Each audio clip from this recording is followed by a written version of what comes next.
This week, we're marking 50 years since Leicester's Ugandan Asians were expelled from their African homes.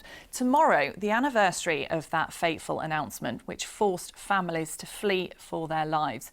Today, we're hearing how some of those new arrivals then faced racist violence here, and we'll ask how much that's changed over the last 5 decades. Well, our social affairs correspondent Jeremy Ball is in Leicester for us this evening. Good evening, Jeremy. Yeah, good evening. If you've got a sweet tooth, I am going to make you very envious. We're at Bobby's restaurant. This is something of an institution here on Belgrave Road, but it's also a big part of just one family's Uganda story here in Leicester. Now, just have a look at this fabulous photo. This is what the restaurant looked like in the early days, and we can show you now the Lakani family who opened Bobby's. Nisha was just 9 when they left Uganda, and she remembers the kindness of some of their new neighbours here, but also hostility, including being attacked by racist thugs at a fun fair.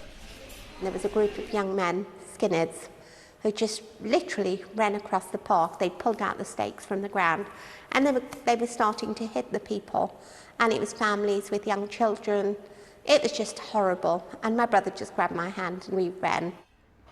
We ran. Doesn't that sound terrifying? Well, for more, I'm joined now by Nisha's brother Damesh, who runs this restaurant with Ina, his wife. Thanks very much for joining us, both of us.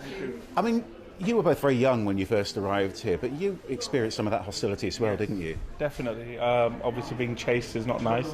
It did happen. It wasn't just once. It was a number of occasions because of the colour of our skin, and also being said things like your clothes smell, you smell.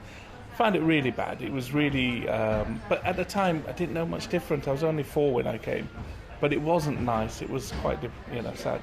Ina, you were telling me that you used to work with a guy who'd been in the National Front. I mean, that must have been pretty tricky for you. Yeah. Oh, he was an elderly gentleman, lovely, lovely man, and he told me that he was in the National Front because he was told that they could lose their jobs, there wouldn't be enough medical facilities, places in schools for children. So he just felt it was the right thing to do at that time. And it was only later on when a neighbour, an Indian neighbour, dropped off some Indian food for him, he realised that, they're us, same as us, and nice people. How much do you think things have changed in the last 50 years? Dramatically. I think Leicester is such a diverse city now. I think I would say the most diverse city in the country. And I think there's people from all walks of life, Leicester, living peacefully. You've got two kids in their 20s, haven't you? Proudly. How different is it for them, do you think? I think they epitomise what the city is now. Creed and colour does not matter, nor does religion. Everybody is the same, and I think we're very proud of that, aren't we? Yes, very much so.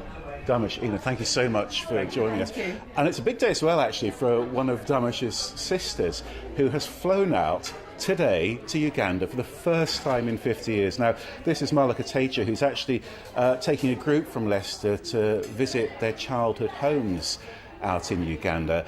And I had a chat with her this afternoon, shortly after they touched down in Kampala. When we landed in Entebbe, just such a sort of a funny feeling in my stomach and a strange feeling, to be honest. But it's a beautiful country. I'm glad we're visiting again. But yes, it's made us all very emotional. So she said she was doing a trip to Uganda.